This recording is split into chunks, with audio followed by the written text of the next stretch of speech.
I've never told anyone this before. Not my friends, not even my parents. But last winter, I decided to spend one night inside an abandoned house just outside town, and I still hear the whispers when I close my eyes. It happened last winter, in a small town where almost every road leads to somewhere forgotten. A friend of mine, Chris, had told me about an old house on the edge of the woods. Locals said it was cursed, that the man who lived there vanished one night after claiming he could hear someone calling his name from inside the walls. I didn't believe in that kind of stuff. I've always been curious, more curious than smart, I guess. So, one evening, I told myself I'd spend a night there. Just me, my flashlight, and a sleeping bag. The house was about a mile into the woods, half hidden behind dead trees and overgrown weeds. It looked empty for decades, the windows boarded up, the paint peeling like burnt skin. When I stepped onto the porch, the wood cracked beneath my feet like it was groaning. Inside, it smelled of dust and rot. There was old furniture covered in white sheets, photographs on the walls that had faded into ghostly silhouettes. Every sound echoed,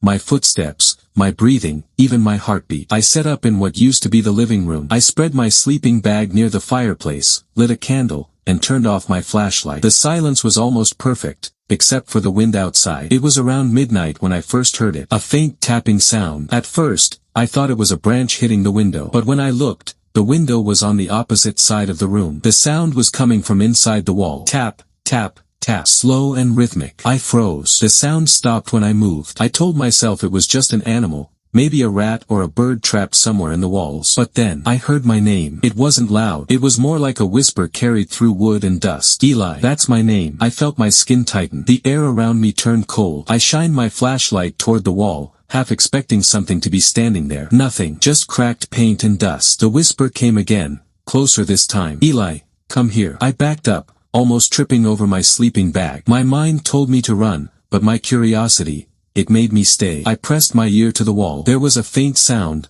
breathing, slow, deep, like someone was standing on the other side, waiting. Then I heard the tapping again, but now it was moving, from the wall to the floorboards, toward me. I scrambled backward, my flashlight shaking, and then the candle went out. For a second, I thought the wind blew it, but the windows were sealed. The darkness was heavy, like something alive. I sat still, not daring to move. Then, faintly, I heard footsteps. Not mine. Soft, dragging, slow steps from the hallway behind me. I turned, shining my light, but the beam flickered. The hallway looked longer than before, like it was stretching into the dark. Who's there? I called. My voice cracked. The footsteps stopped. Then came the whisper again. Eli, help me. Something about the voice was wrong. It sounded like a recording, flat, emotionless, but underneath it, I could hear something else. Another voice, repeating the same words, slightly out of sync. Eli, help me. Eli, help me. I grabbed my bag, ready to leave. But when I turned toward the door, I saw something that made my legs go numb. There were handprints, small,